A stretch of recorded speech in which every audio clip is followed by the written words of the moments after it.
tragedy had struck a prominent fixture in Midlothian, Virginia, a small hamlet just west of the capital of the old Confederacy.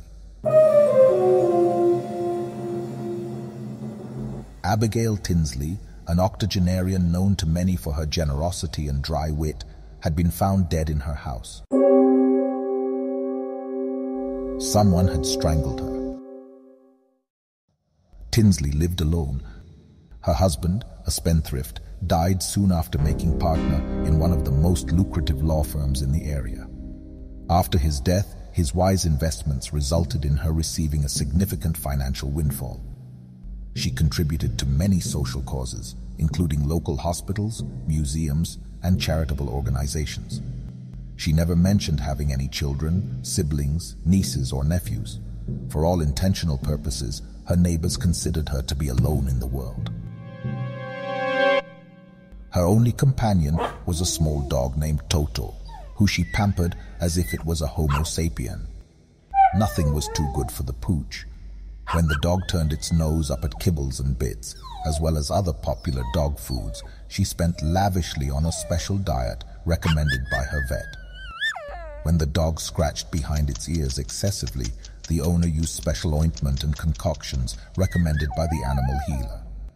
Though many thought that she was being taken advantage of by the provider, she often replied, "Nothing is too good for my baby." The dog shared something in common with its owner. It was just as snippy and finicky as she was.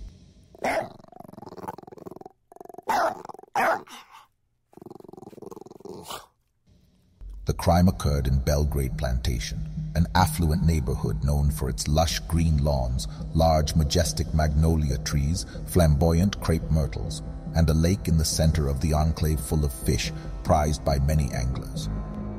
A work crew hired by the Homeowners Association kept the neighborhood in immaculate condition. As they moved from house to house, the landscapers created sculpted, well-manicured lawns, not a leaf, stem, or branch out of place, and weeds had to find another place to invade. Sometimes, to achieve its beauty, the sputtering sounds of lawnmowers and leaf blowers created a deafening roar that permeated the air. However, the residents of the area considered this a worthy compromise for the community to maintain its title as one of the region's most prestigious localities to live. The area was very inviting and idyllic, not only to the inhabitants of the neighborhood, but also to outsiders. It was not a gated community. For that reason, many people, including proud upstanding citizens, money-grubbing scoundrels, or persons of low morals, ventured through the vicinity to enjoy its beauty, possibly exploit its residents, or even commit a dastardly murder.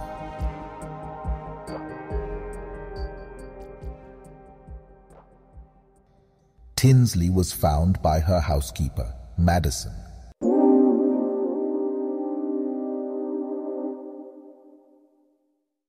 On the day of the tragedy, Madison reported to work as usual and knocked on the side door, but there was no answer. Abigail was a stickler about time. Because of her strict upbringing, she detested people late for appointments, especially those she had under her employment. She even extended this discourtesy to the landscaping crew that maintained the estate's bushes, trees, and lawns. Usually, she would be at the door just as Madison would arrive in the driveway, but this morning, the homeowner was not present. Madison knocked and knocked and knocked, but no one came to the door except for the barking dog.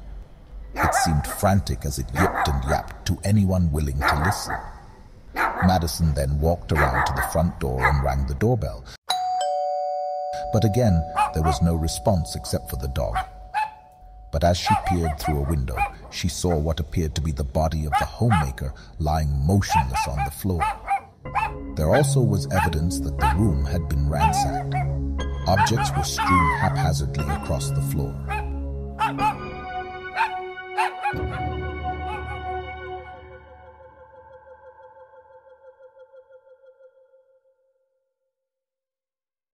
Tess Pettigrew, a teenager who lived in the neighborhood, knew Tinsley. The news of her demise saddened her, just as it did the other residents of the community. I just saw her yesterday, she thought. Tess first met her as a child while selling Girl Scout cookies in the neighborhood. Initially, she was reluctant to approach the old woman's house. From conversations that Tess had had with her peers, they thought she was a bitter, vindictive woman with a crabby attitude. Because of her husband's departure, she felt that the world owed her something, and she would take it out on anyone who approached her. Some even described her as being downright creepy. Tess was intimidated by her. On their first encounter, which took place at her doorstep, the homeowner's large, imposing figure and brusque mannerisms made her uncomfortable. Tess felt she was gruff and short-tempered, but decided to fight fire with fire by matching her word for word in a spirited conversation. Tinsley finally warmed up to her. "You've got spunk. You sort of remind me of myself when I was your age," she said with a deep southern drawl. She signed the receipt handed to her by Tess after ordering 10 boxes of cookies. Tess immediately noticed her handwriting. It was full of elaborate letterings, slanted loops, and squiggly lines. It was very expressive, a real work of art, just like the person who wrote it. Tess felt lucky. From what she had been told by others in her troop, whenever people tried to approach her about buying something, including Girl Scout cookies, the old fogey usually shooed everyone away from her house. But after making the business transaction, Tess knew she wasn't as tough as she appeared to be. But Tinsley did make a special request of her. "When referring to each other, we will use last names. Last names only, no first names." Tess thought that it was an odd request, but she complied. Over time, Tess grew to like Tinsley. To her, the widow reminded her of Miss Havisham, a character in a novel by Charles Dickens. However, unlike the character in the book, Tinsley was once married. Tess observed that she often wore clothes that seemed out of date, wore her hair in styles from the 40s and 50s, and wore excessive facial makeup. Her eyebrows seemed to be stamped with a broad brush. Her eyelashes were excessively long as they curved up toward her head. Her lips were thick and full of overly bright lipstick color, and the pinkish red caked-on rouge on her face made her look like a puffy-cheeked doll that could be purchased at any local toy store. Over the years, as Tess got to know her better, she knew that beneath Tinsley's cold exterior beat a heart full of gold. Tess often saw the homeowner at the door as she walked daily to and fro past Abigail's house to catch the school bus. They often exchanged waves and smiles, no matter the time of day. Even Toto got into the act as she wagged her tail after seeing the young girl. Also, at special events sponsored by the Belgrade Homeowners Association, Abigail, who rarely attended, would greet her and give her words of wisdom and inspiration.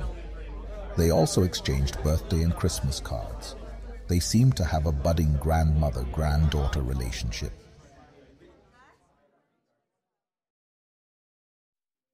After hearing about Tinsley's death, Tess then thought about yesterday's activities. It was her 16th birthday, and she had a lot to celebrate. She played the day's events in her head. She remembered exiting the school bus and hurrying to get home to see what presents she had received. As usual, the landscaping crew was in the area sprucing up the place. While strolling through the neighborhood on her special day, Tinsley opened the screen door and flagged her down. She wished her a happy birthday and told Tess that she had a gift for her. She invited me into her house. Though all of our previous interactions had taken place outside, this was the first time that she invited me into her house. Even Toto wagged her tail at me as if greeting a long-lost friend. "You didn't have to do this," I told her as I stepped inside and accepted the gift. I remember the offering. It was a thin, rectangular-shaped box covered with brown paper bag material. A string was wrapped around the contents to hold it together. The exterior resembled a package that you might carry from a butcher shop containing steaks and other cuts of meat. I just want you to know that you are very special to me, and I cherish our friendship, Tinsley said. I could have gotten you the latest electronic craze, but I think this will better serve both of us.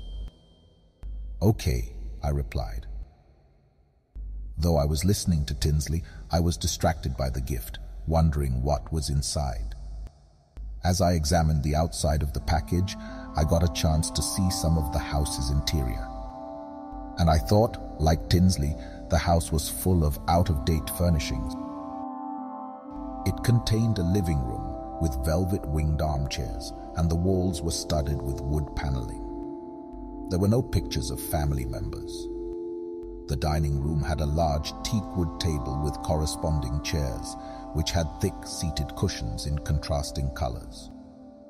Tess noted that the kitchen was full of avocado-colored appliances, which seemed to have reached their prime.